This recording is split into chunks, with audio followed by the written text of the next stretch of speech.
from sunny Thailand. Hello, you all. If in the US, it's probably nighttime for you. If you are in other parts of the world, you'll be watching this as a replay later. So today I just wanted to ask some questions that came up here in the group, and I thought it would be nice to talk them on a live and discuss with you. So what I have seen in the previous messages about why I'm feeling this way, why do I binge, and why I'm trying everything I can, why am I trying to just cut down sugar and just trying to be healthier, and I end up binging on everything outside. So that's what we're gonna try to understand the cycle today. So first of all, we need to know that the reason why you binge eating is not because you lack willpower. This has nothing to do with your willpower. In fact, the people that have the highest willpower are the people struggling with an eating disorder because there's just so much you can restrict. So first of all, we need to leave guilt outside the door. Guilt and shame and judgment, we just need to leave them outside the door so we can get into why this is happening. And the reason is pretty simple. So there's a lot of things in our bodies and in our brain that connects our nervous system and how our body self-regulates. And one of them is called the survival mechanism. So every time your brain notices any signs of deprivation or any signs of lack of nutrient or lack of nutrition, your body will try to find those nutrients somewhere. We also need to know that the first source of energy for the brain is usually sugar. So if you are feeling deprived and if your body feels that it doesn't have enough nutrients, you are more likely to crave sugar just because the body understands and the brain understands that it needs something quickly, and sugar is the main source. It goes straight to the brain, to the bloodstream and to the brain and to the body. So when you feel out of control around chocolate, around sugar, that's why. That's the reason. That's a biological response to deprivation. So basically, what we need to understand is that the brain truly believes that you're dying, that something really bad is happening. So it's only natural that it's the job of the brain to send those impulses to the body so you can keep yourself going, keep yourself alive. That's what's going on in the brain. So we need to understand the biology first. And then from there, we need to know what to do to prevent that. And I've seen a lot of things here in the group. One of them saying that she was on a reduced sugar diet. The other one was looking for replacement foods. There's just so much you can do about that. And it's fair enough that you're trying to be healthier and you're trying to not eat a lot of sugar or not eat a lot of things that are less nourishing. But when it comes to this primary response to eating, trying to do all those things and trying to cut things out or trying to not have certain things, those things reinforce the deprivation even more, especially if you have been dieting for a long time. It's almost like your limit, your threshold for the resistance and for how much you can restrict diminishes. So every time you're trying to restrict a little bit, or you just tell yourself, like, I'm just gonna slow down bread this week, then it's very likely that you're gonna find yourself binging on a ton of bread in a few days. So it's very much into the psychology and what the brain is taking as a perspective and assuming what's happening, because you might not be actually happening. You might not be dying of starvation or nothing bad is really happening, but that's how the brain is perceiving the outside world. There's a few ways I teach to go about this, to try to find more balance and to try to reintegrate those foods and find peace around food again without, feeling,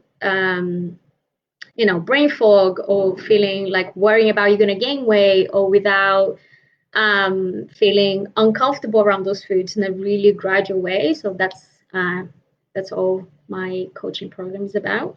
It's a really step-by-step process how to make peace with food and let go of the anxiety and the guilt around food. But coming back to the reason why you're binge eating and why trying to cut foods out and try to go on a sugar-free diet and trying to replace your foods, your favorite foods, with the healthy versions of food don't work is because you are still mimicking this behavior, this restriction to the brain.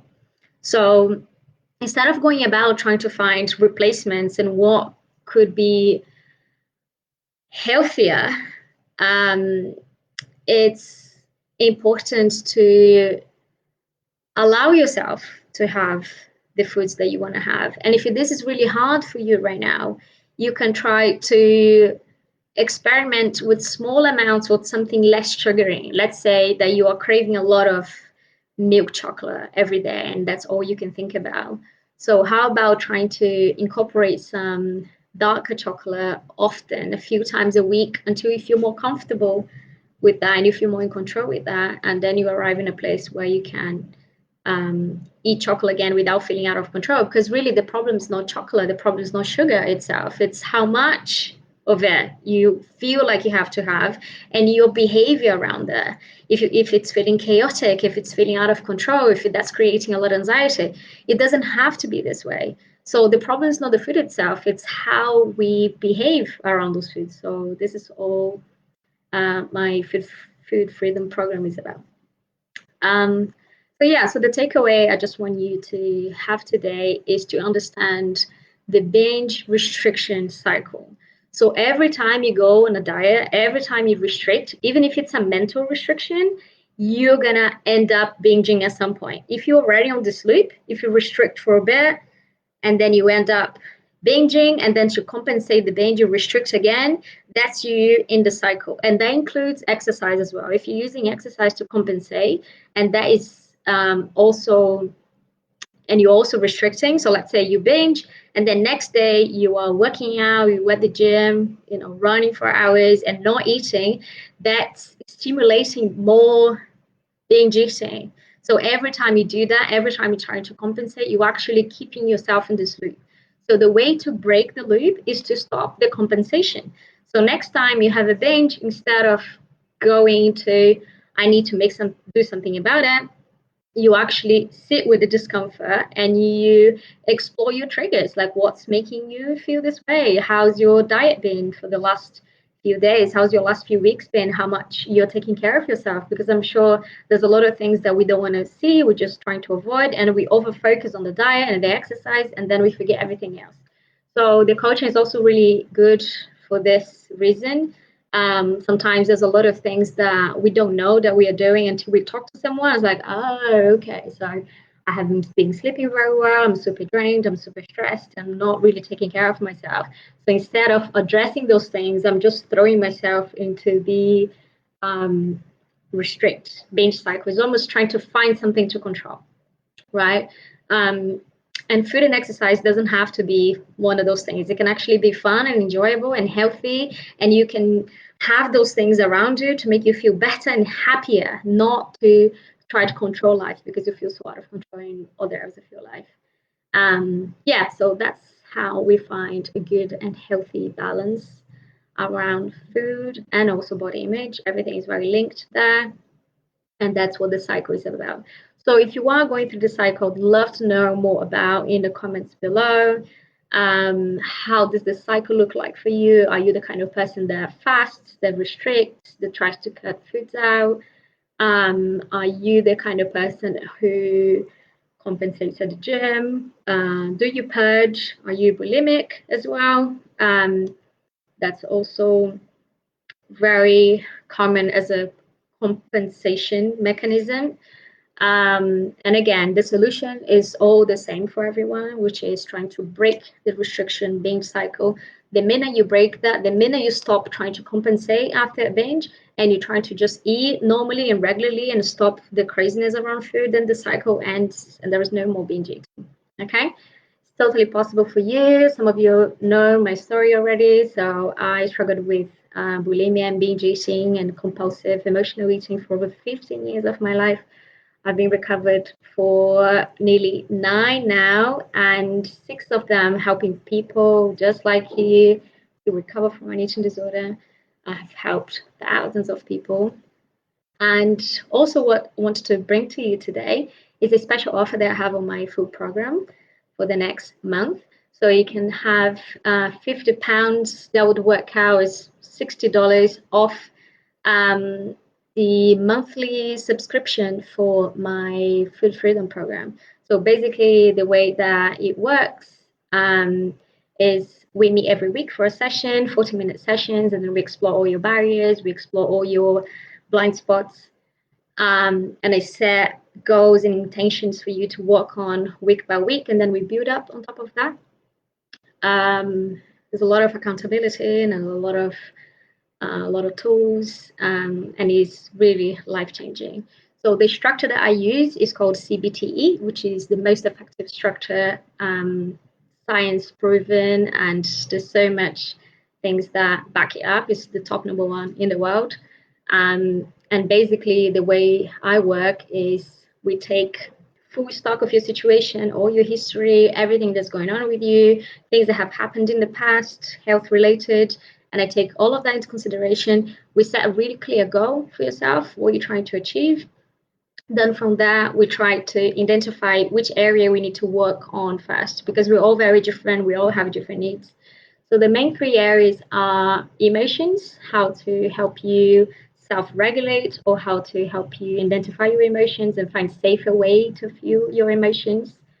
The second one is working on food restriction, exactly what we're talking about today, just trying to find more peace around food. And then the third one is body image, is when we do some really intense work on body image, because really the body is the root of all those issues around food.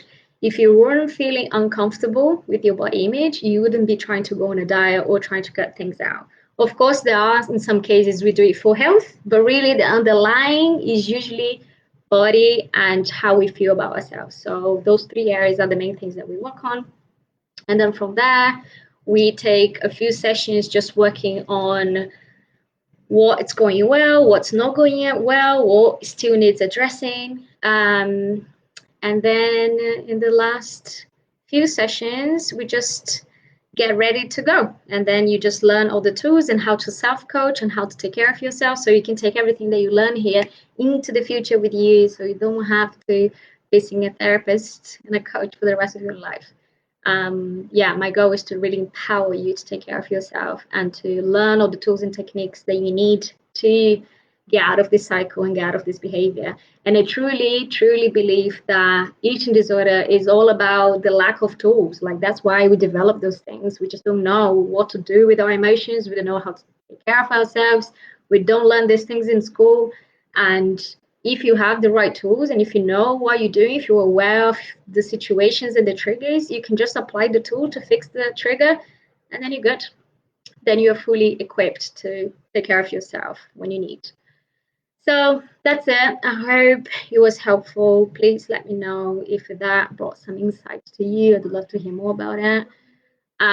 Let me know if the Food Freedom program is something that is interesting to you, if it's something you'd like to get started.